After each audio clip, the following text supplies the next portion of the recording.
Случајно дојдовме тука во Министерството за земјоделие да се прашаме што е причината што се уште немаме земено субвенции. Добиваме некоја информација дека никој ништо не знае и сите ги крават рамениците.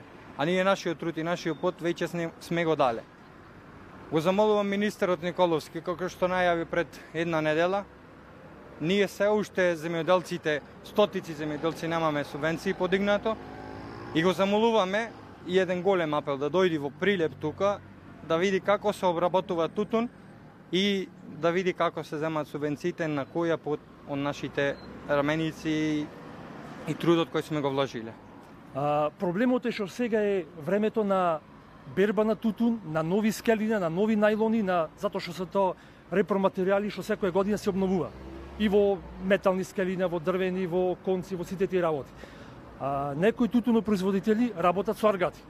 Значи, овие пари сега треба да му бидат добре дојдени, затоа што некој навистина живе од тутуна, нема други приходи, нема пенсии или други работи.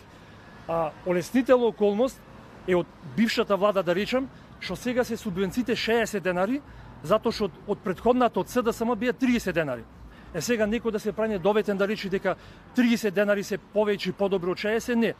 Меѓутоа, ако јас сум овде дојден, да речем дека сум зел субвенции, 10 мина мои колеги или комши нема земено.